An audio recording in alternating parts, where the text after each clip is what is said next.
Você sabe como o homem alterou a paisagem do nosso planeta, pessoal? Se você não sabe, vem comigo que eu te ensino.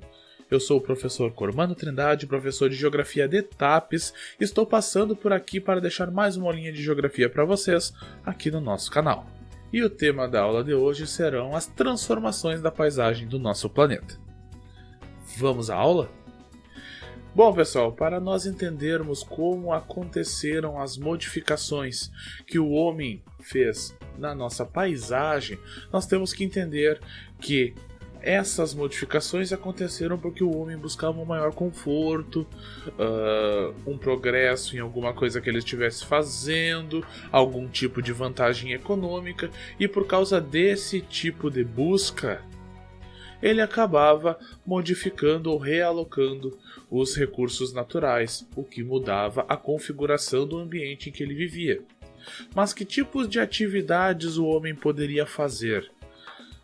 Por exemplo, o homem construiu alguns edifícios, o homem criou estradas asfaltadas, o homem perfurou uma montanha para abrir uma mina ou para abrir um túnel, uma fábrica que foi construída pelos homens despejou resíduos orgânicos ou resíduos industriais no nosso meio ambiente, através dos rios, através do ar, através dos mares.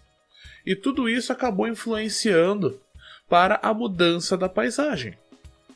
Vale a gente levar em consideração também que quase todas as áreas, ou quase todas as paisagens que nós temos aqui no nosso planeta já sofreram ou já apresentam influência humana, com algumas raras exceções, como por exemplo as áreas polares, parte delas, né?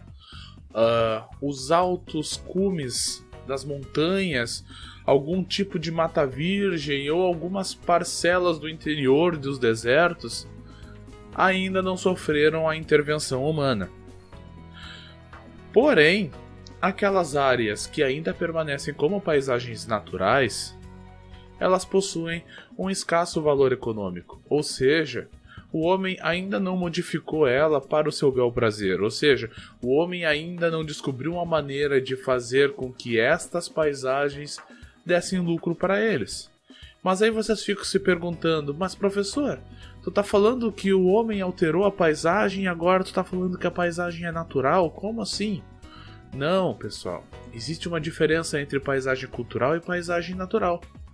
Se você ainda não sabe, está na dúvida, dá uma olhadinha aqui em cima que eu vou deixar um videozinho para vocês, aqui no card, que vai explicar perfeitamente para vocês a diferença entre uma paisagem natural e uma paisagem cultural, geográfica, humanizada, que é o foco da aula de hoje. Tá bom, pessoal? Clica ali em cima então. Então, pessoal, agora nós vamos falar um pouquinho sobre o nível mais alto de transformação da paisagem. Você sabe qual é? Se você falou as cidades, você acertou. Na transformação que aconteceu na paisagem onde hoje são as cidades, essa transformação é quase absoluta. Porém, há uma diferença da transformação acontecida nas cidades para a transformação que acontece numa área rural.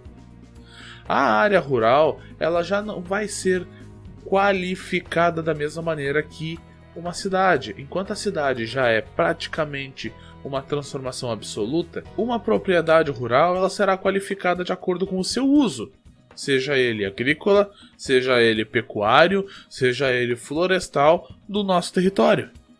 E ele terá o seu valor econômico, ou seja, o seu critério econômico, o seu caráter econômico, de acordo com alguns fatores, como por exemplo, estradas ou ferrovias. Tem estradas ou ferrovias que levam você até aquela propriedade rural?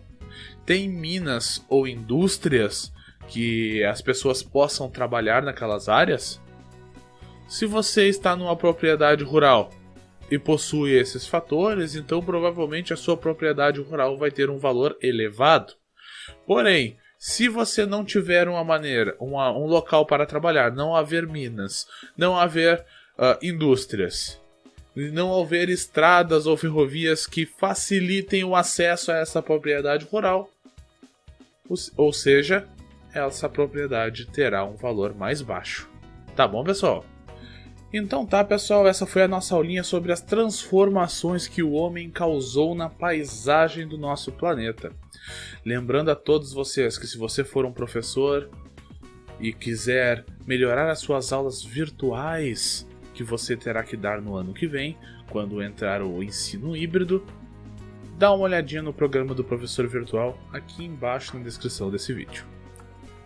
O conteúdo da aula de hoje foi pesquisado no site do InfoEscola. O link para acessar a matéria na íntegra estará na descrição do vídeo também. No mais, agradeço a todos que passaram por aqui. Obrigado a cada um que assistiu mais esta aula. Eu vejo vocês em uma próxima oportunidade. Até a próxima!